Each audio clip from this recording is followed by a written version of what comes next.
नमस्कार विद्यार्थ्यांनो.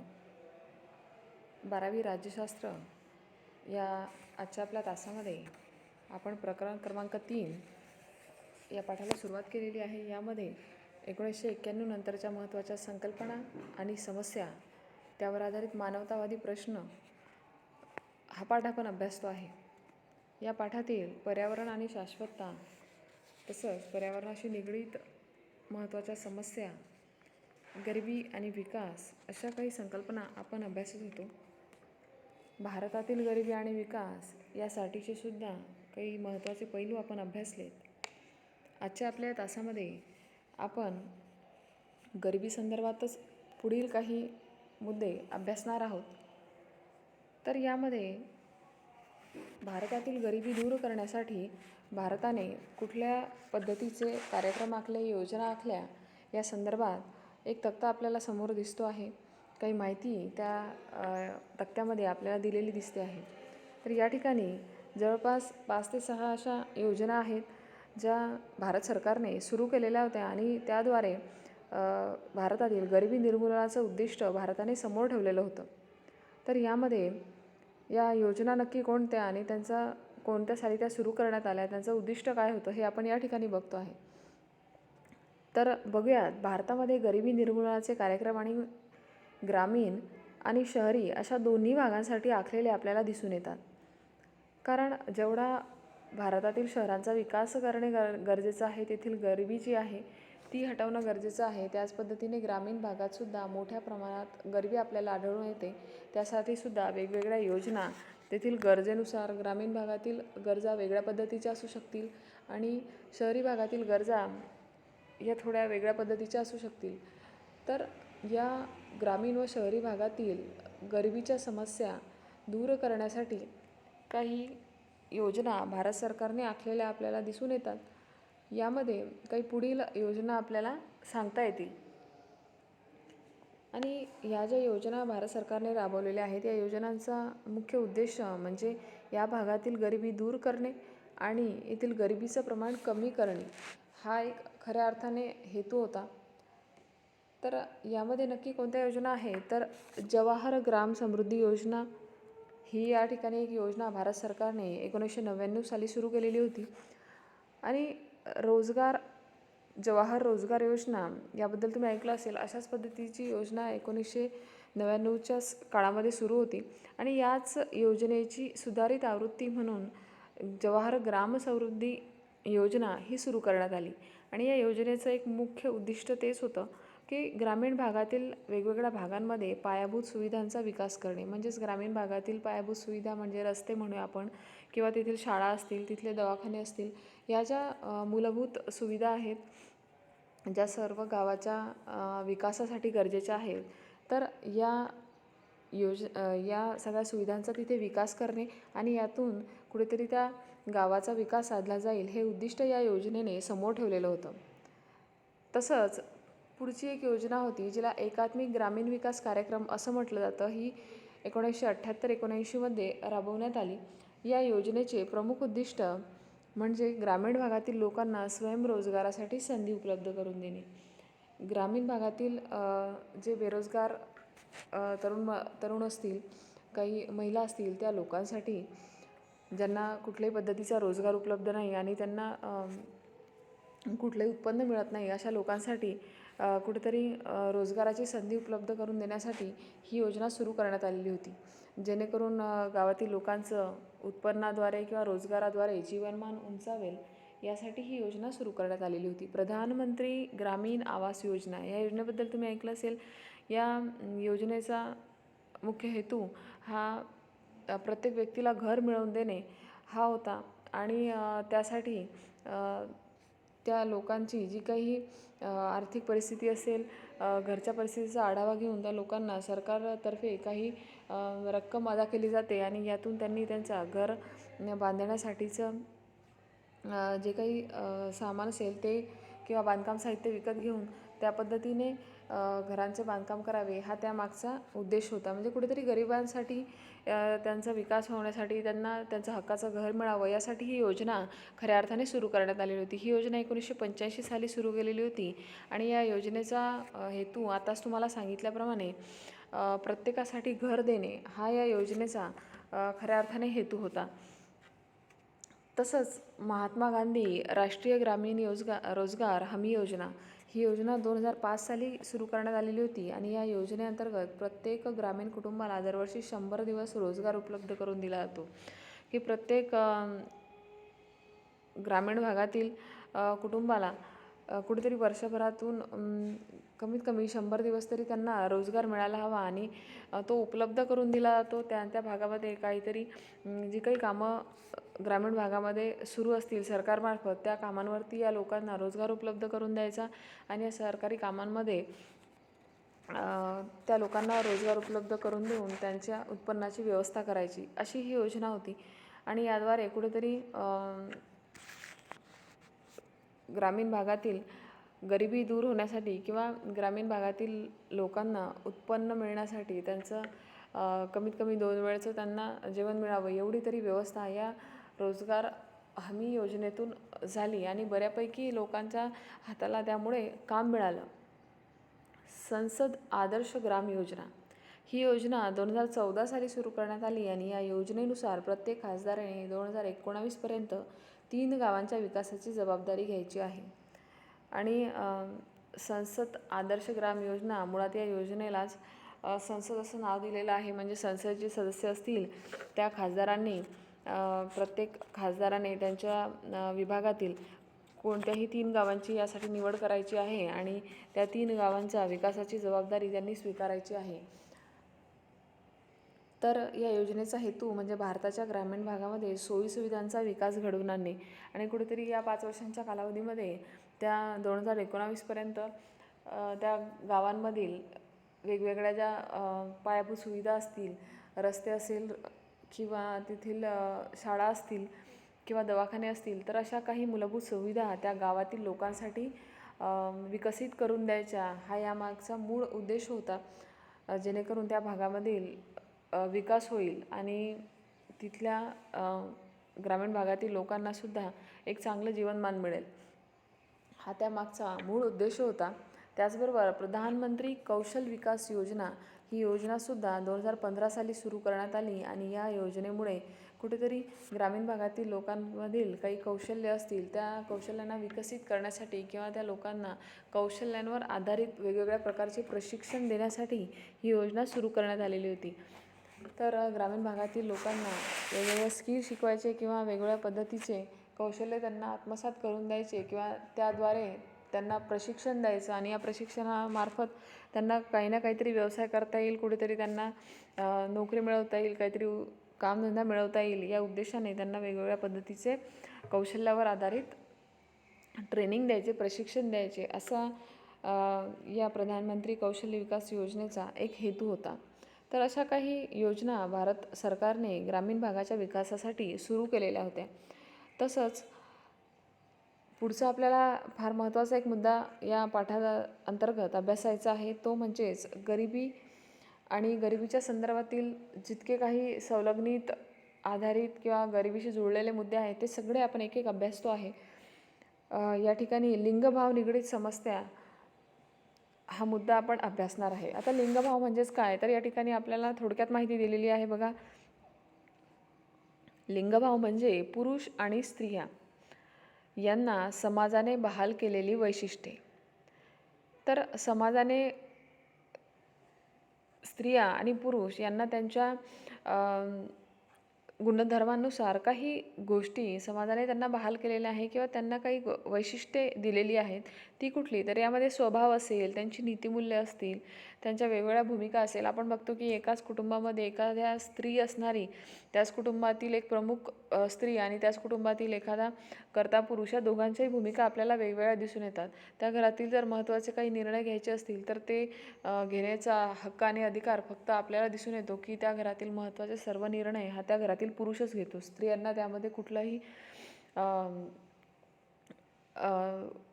स्त्रियांना त्यामध्ये कोणताही हक्क दिला जात नाही किंवा रादर त्यांचा ज्या काही विचार असतील त्यांना कोणीही महत्त्व देत नाही किंवा त्यांना त्या निर्णयामध्ये सहभागी होऊ दिलं जात नाही.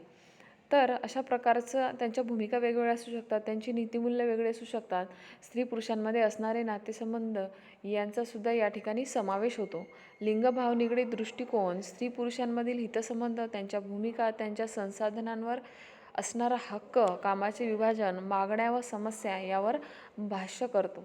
आता नक्की लिंगभाव निगडीत कोणत्या कोणत्या समस्या आपल्याला समाजामध्ये दिसून येतात ज्या लिंगभावावरती आधारित आहेत ह्या आपल्याला पुढे दिसून येतील. एक साधारणतः एक उदाहरण घ्यायचं झालंच तर आपण बघतो की बाहेर जर आपण बघितलं रोजगाराच्या क्षेत्रामध्ये तर पुरुषांसाठी अनेक ठिकाणी रोजगार उपलब्ध आहेत, परंतु स्त्रियांसाठी प्रत्येक क्षेत्र अजूनही खुले झालेलं नाही.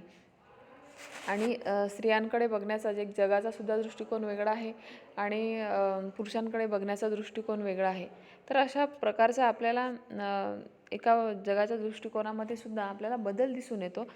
तर अशा प्रकारे याच लिंगभावामुळे, याच असमानतेमुळे कुठेतरी आपल्याला वेगवेगळ्या समस्या निर्माण झालेल्या दिसून येतात आणि दोघंही व्यक्ती समाजाचे जरी घटक असले, समान घटक असले तरीसुद्धा त्यांच्यामध्ये समाजाने कुठेतरी एक प्रकारे फरक पडलेला आपल्याला दिसून येतो. दोघांनाही वेगवेगळे महत्त्व दिलेलं आपल्याला दिसून येतं.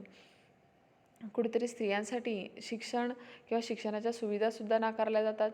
रोजगाराच्या सुद्धा संधी त्यांच्यासाठी नाकारल्या जातात की स्त्रियांनी रोजगार करू नये किंवा कुठली नोकरी करू नये, अशा प्रकारची भूमिका आपल्याला समाजाची दिसून येते.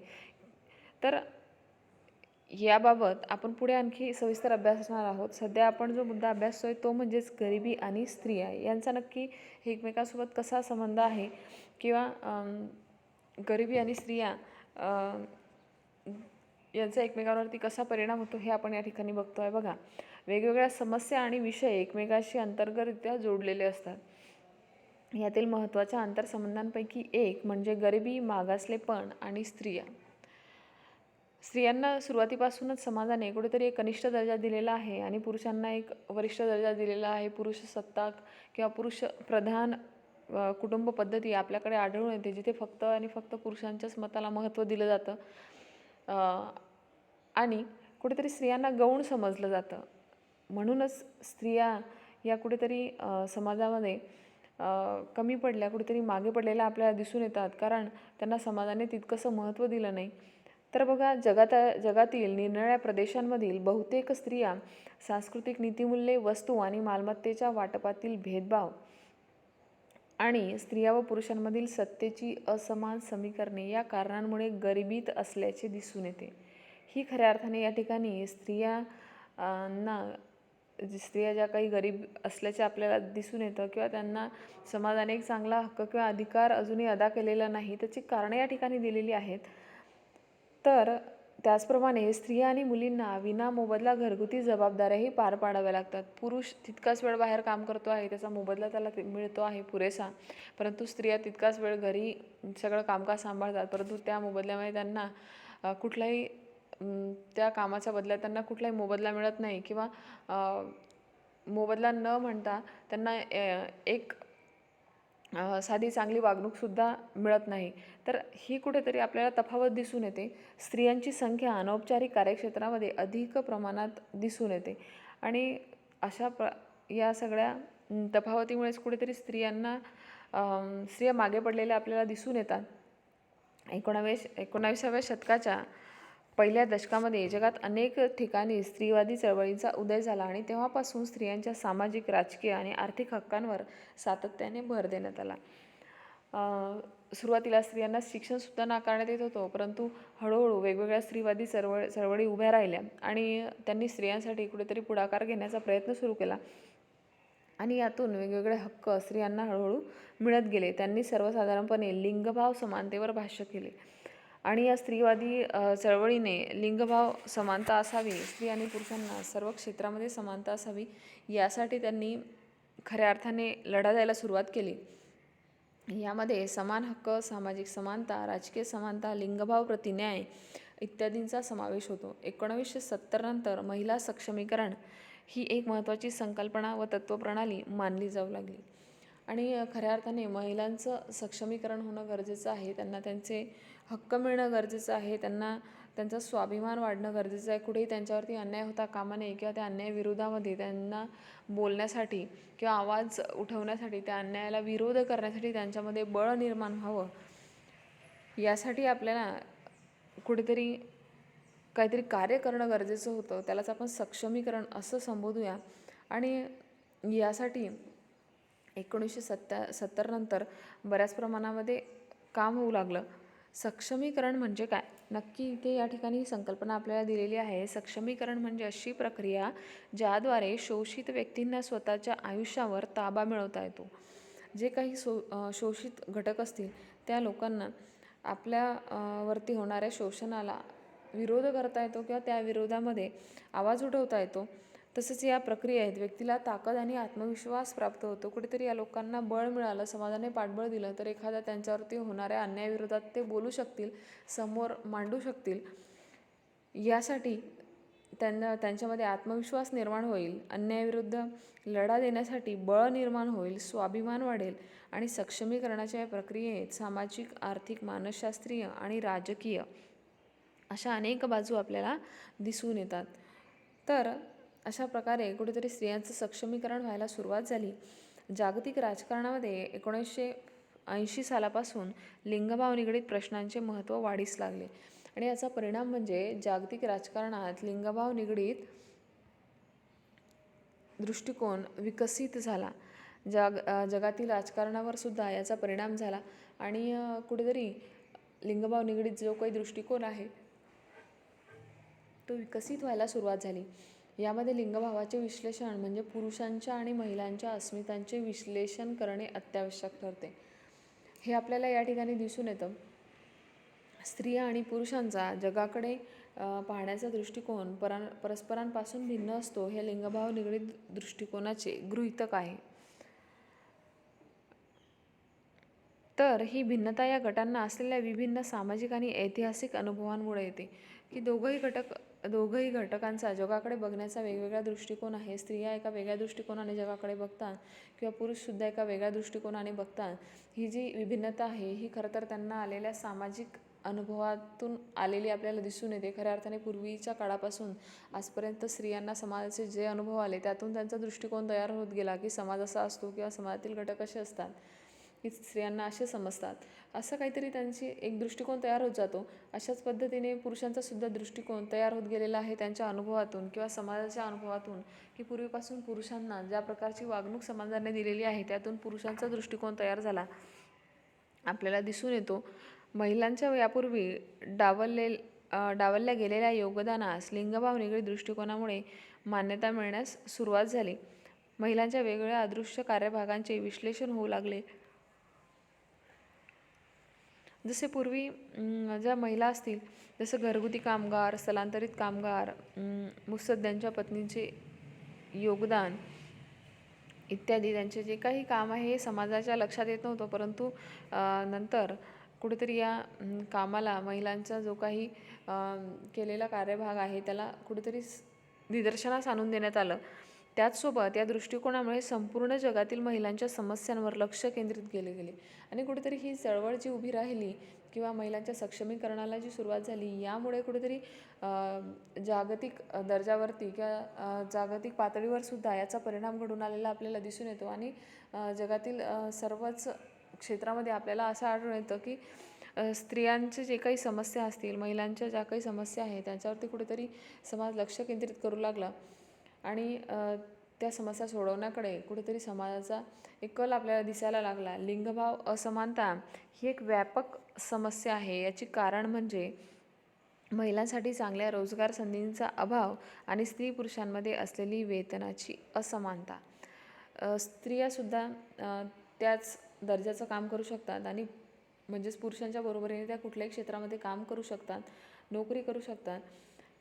असं असूनही त्यांच्यामध्ये असणाऱ्या वेतनाची असमानता आपल्याला दिसून येते. तसंच महिलांसाठी चांगल्या रोजगार संधी उपलब्ध नसलेल्या आपल्याला आढळून येतात.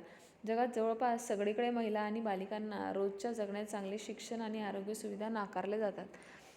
जसं स्त्रियांच्या बाबतीत घडतं तसंच लहान मुलींच्या बाबतीतसुद्धा आपल्याला घडताना दिसून येतं. त्यांना चांगल्या प्रतीचं शिक्षण या बाबतीतसुद्धा संधी बऱ्याचदा नाकारल्या जातात, त्याचप्रमाणे आर्थिक आणि राजकीय निर्णय प्रक्रियांमध्ये त्यांचे प्रतिनिधित्व पुरेसे नसते.